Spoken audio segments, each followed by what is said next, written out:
Então a gente teve uma semana grande, interessante agora, de decisões de bancos centrais, de dados, etc. Vamos conversar um pouco disso e o que isso significa, especialmente tentando desvendar o significado disso tudo, porque às vezes saem os números e ele fala, tá, e daí número isolado é meio difícil de entender.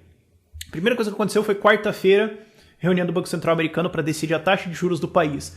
Dane-se qual é o número, não é importante. O importante é o que eles estão fazendo em relação a isso. O Peter Schiff está espancando os caras verbalmente há meses, dizendo que é o seguinte, existia aquela política que se chamava fale manso e carregue um porrete bem grande, que era a política externa do Theodore Roosevelt nos Estados Unidos, lá no começo do século XX, que era, bom, então a gente tem um aparato de guerra gigantesco, mas a gente tá conversando de boa aqui, ok? Mas você sabe que é pra gente conversar, tá? Mas a gente vai conversando. E ele tá falando que a política do Fed, do Banco Central agora, é o seguinte, você fala muito alto, na esperança que as pessoas não percebam que você não tem um porrete. E é verdade. Isso foi a decisão do Fed. Eu já esperava que eles mantivessem a taxa de juros. Na verdade, a maior parte do mercado esperava. Não sou nenhum particular gênio nesse aspecto. Mas a mensagem deles... Não, por que vocês tomaram essa decisão? Qual é a desculpa? Então, veja bem. Pois é... os números, eles estão meio ruim, mas meio bom. E tá, a gente tem que ver isso aí. Porque... Nada. Não, então a gente tá se preocupado. Não tem nenhum... Eles estão numa armadilha agora. Se eles baixarem a taxa de juros, significa, então a economia tá mal pra vocês baixarem a taxa de juros? Então depois de 8 anos de Obama, numa eleição onde a Hillary tá querendo se eleger, depois dessa grande recuperação do Obama, vocês precisam baixar a taxa de juros? Como é que tá essa conversa aí? Não tá interessante, não tá... lógico. Bom, então vocês podem subir a taxa de juros, então, porque a economia tá muito bem, certo?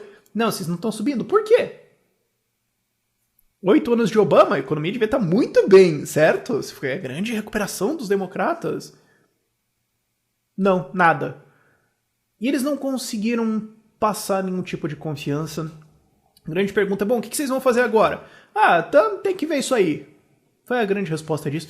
A Janet Yellen, que é a presidente lá do Banco Central, ela tem falado, não, então a gente vai ver essa coisa, se a gente pode ir para taxa de juros negativas ou não e tudo mais. E a verdade é que eles não podem subir. Eles não podem subir a taxa de juros porque eles têm uma dívida de quase 20 trilhões de dólares. E eles precisam financiar essa dívida e rolar essa dívida. Se os juros sobem, o custo da dívida sobe, o custo com a dívida sobe, e daí vocês têm que subir o custo com a dívida, o juro explode, o país quebra. Português, claro, se vocês subirem a taxa de juros, os Estados Unidos quebram. Vocês quebram o mercado. E daí acaba a receita de impostos, que vocês vão quebrar o mercado, vocês vão causar uma crise, vocês vão estourar essa bolha que vocês criaram. O custo de subir e financiar a dívida sobe e vocês vão pro saco. Então vocês têm que cortar a taxa de juros agora. Só que se vocês cortarem, vocês estão dizendo que tem uma crise. Daí todo mundo vai vender e vai ter crise. Parabéns, ou vocês ferram ou você toma na cara. Você quer levar uma porrada no lado direito ou no lado esquerdo do seu queixo. Tá basicamente isso. E hoje, inclusive na sexta-feira, saíram os dados do PIB americano. Porque eles estão voltando lá pro que o Peter Schiff falou. Você tem que falar alto pra caramba pra galera perceber que você não tem um porrete. Então eles estão falando, não, mas a economia tá muito boa, tá tudo muito lindo, tá tudo ótimo. Gente, tá tudo tão bonito que não precisa nem olhar os dados. Confia em mim, sabe? Eles estão falando por aí. E, ok, então hoje saiu os dados do PIB segundo trimestre do ano. Certo? Abril, maio, junho. Como foi a economia? Qual era o esperado? Um crescimento de 2,5%. O que a gente conseguiu? 1,2. Oi? 1,2. Oi? 1,2%. Menos de metade do esperado. As estimativas eram entre 1 e 3,2, o meio era 2,5, menos de metade. Terceiro número de PIB ruim que vem. E os Estados Unidos fazem uma coisa assim que é o seguinte. A gente solta um número que é uma mentira, e daí solta um número depois, que é muito bom, dizendo que o anterior, na verdade, estava meio errado e mais baixo. Mas esse número novo é muito bom. E daí depois a gente solta um outro número novo, muito bom, um mês depois, e fala que o anterior, na verdade, não era isso, era mais isso aqui. Mas esse agora, gente, tá excelente. Esse é a revisão. A gente revisou o número anterior e descobriu que os últimos 4 PIBs também estão muito piores do que a gente imaginou. Eles fazem isso com o número de criação de empregos. Nós criamos 150 mil empregos este mês. Nossa, destruímos, hein? A propósito, mês passado a gente falou que tinha criado 150, na verdade foi 40, desculpa, mas tá tudo bem. Próximo mês, criamos 200 mil empregos, mas na verdade mês passado a gente falou que foi 150, foi 90. Mas esse mês foi 200. Eles fazem isso. E fizeram isso com o PIB agora. Fizeram isso com o número de trabalhos dele. Número de empregos criados. Fizeram isso, estão fazendo de novo. Esse número do PIB foi 1. E eles estão numa situação econômica bizarra. Eu vou fazer um vídeo especial sobre isso. Sobre como vai ser essa desmonte desse sistema, essa crise. Mas não tem mais o que fazer. Você vai comprar o quê? Títulos? Não tem mais título que rende. Você tem que comprar título de dívida soberana americana, que já não está rendendo muito. Então você vai para ações, mas a ação está um risco muito alto. Então você vai para ouro, mas ouro não rende, você só está segurando. Então você pode ir para casa. Fazer o quê? Então, o Zero Hedge ele soltou uma matéria que eu achei muito legal. Que era um cara falando, eu nunca vi tantos traders, tantos operadores da bolsa falando, a gente não sabe o que fazer. A gente olha todo o cenário e fala, gente, vamos encerrar e tomar uma? Porque não tem o que... É fantástico. Agora vamos olhar para o Japão. Hoje também, nessa madrugada, né, saiu a decisão do Banco Central do Japão. Se reuniram aí e saiu o Kuroda, o presidente lá do Banco Central japonês, saiu e falou, bom, então, como que o Banco Central japonês vai atuar agora? Porque a economia não está... A gente está tentando fazer esse keynesianismo aí há 22 anos. Quanto? 22 anos. 22 anos de keynesianismo não funcionou. Pois é, quem diria, né? Mises já tinha falado isso em 1920, era só ter ouvido, mas enfim... Kuroda saiu, ok, então o que vocês vão fazer? Bom, a gente vai comprar mais títulos, mais ETFs, e aí o governo japonês quer torrar uma puta grana aí para fazer uma linha de metrô. É bom, que nem você contrata alguém para cavar o buraco e outro cara para tampar, pronto. Vamos torrar. Vai que esquenta a economia. Então falando agora, então a gente pode pegar esse monte de dinheiro aqui e dar pros pobres. Ou seja, chegou o helicopter money. Então vamos só jogar dinheiro na economia, torra. O Banco Central banca. Torra. Vai dar errado. E todo mundo já esperava...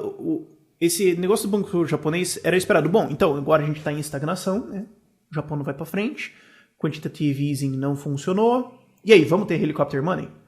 Vai ter dinheiro de graça agora, né? Vai ter dinheiro de graça. Né? Não teve. Foi isso. Não, vai ter um dinheirinho, vai ter lá na obra e tal... Vai ter uns dinheirinhos pros pobres aí, mas o que eles queriam vai ter dinheiro de graça para banco? Não. Vai ter dinheiro de graça para empresa? Não. Vai ter dinheiro de graça para fundo? Não. Então, a resposta na Nikkei, na bolsa, foi bem tépida e tudo mais. E, de novo, mostra, o cara não tem o que fazer. Acabaram as suas armas, você não tem um porrete. Você vai fazer o quê? Outro quantitative easing? Não funcionou, 9 deram errado, o 10º não vai dar certo. 9 deram errado, o 10º não vai dar certo. Você vai fazer o quê? Baixar a taxa de juros? Não vamos baixar a taxa de juros. Por quê? Porque já está em menos 1%, menos 0,1%, e eles já viram que não funcionou. Eles já olham para a Europa, tem menos 4%. Não funcionou. Não vamos baixar, por quê? Porque a gente já sabe que não funciona. E agora, vocês vão fazer o quê? Sei lá, tem que ver isso aí. Tanto que o Kuroda falou, não, vamos fazer uma análise aí para ver o que funcionou, o que dá certo, fazer um benchmark e tal, vamos analisar. Não tem porretes, não tem mais o que fazer. Os bancos estão ficando desmoralizados. E... em cima disso, a gente tem hoje, vai sair ainda, que é mais ou menos esperado o que vai acontecer. Isso é muito importante. Um teste de estresse de um banco lá na Itália, que é um dos que está falindo, que eu já fiz um vídeo sobre isso também. E é esperado que ele falhe. A grande notícia que saiu essas últimas horas aí foi que eles conseguiram juntar o dinheiro para salvar o banco. Terceira vez. 1, 2, 3. Terceira vez que teve que salvar o banco em 2 anos. Tá uma beleza, gente. A economia europeia tá muito forte, cara. Você não tem ideia, tá tão bom que tem gente querendo salvar banco quebrado 3 vezes a cada 2 anos. É assim que tá forte a economia europeia, vocês não tem ideia, cara. Tá tudo ótimo, nossa. Banco Central deu muito certo. Recuperaram da crise de 2008, o keynesianismo deu certinho, amigo. É esperado que isso aí fale, todo mundo já precificou isso aí. E agora tem bancos de todos os lados da Europa falando, bom, então, se o Banco da Itália vai ser salvo, a gente quer também. Não, mas vocês estavam bem? Não, a gente tá bem pra caramba, tá tudo certo, mas vocês podem mandar 10 bilhões de euros pra cá? Se tá sobrando, assim, a gente quer. Na verdade, a gente tá mal pra caramba, a gente só não quer falar isso, porque daí os investidores vão correr, mas manda 10 bilhões aí, senão a gente quebra, por favor. Tá mais ou menos assim o discurso, e no pano de fundo disso, petróleo tá caindo de preço de volta, chegou a bater $40 aí, e se ele pender pra 30 de novo, pode ser esse o gatilho pra estourar essa bolha. Todos esses bancos falaram, só faltou o Banco Central da Europa falar, mas eles falaram semana passada ou retrasada, e foi a mesma coisa também. Não tem mais o que fazer. Te armou essa enorme bolha, ela não tá funcionando, vocês vão fazer o quê? Mais ou menos a mesma coisa que a gente tá fazendo agora. Não tem mais jeito.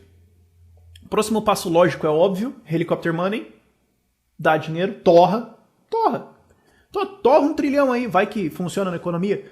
Pega uns bancos aí, salva os bancos, sei lá. Isso não vai funcionar também. É isso que tem pra fazer agora. Acabou o jogo. Acabou a fraude. As pessoas estão vendo... Acabou não, mas está acabando, né? A cortina tá caindo, todo mundo tá vendo o truque do mágico. Questão de tempo a essa altura. Questão de tempo. O grande... Eu acho... Vamos tentar profetizar. Eu acho que os caras vão tentar... Eu tenho desenvolvido essa teoria ultimamente. Eles vão tentar esperar o Trump ser eleito. Eles falam, foi a eleição do Trump. E daí o mercado caiu. Entendeu? Não tinha que ter votado pra Hillary. Então é um fato científico. Você não vota pra Hillary e o mercado explode. Talvez eles tentem time mais. Espera o Trump ser eleito, aí tudo cai e você joga a culpa nele. O povo votou, não, tipo, foi o Brexit. Sei lá, joga uma desculpa idiota dessas qualquer. Acho que vai ser uma coisa dessas. Enfim, como eu falei, questão de tempo. Tchau, tchau.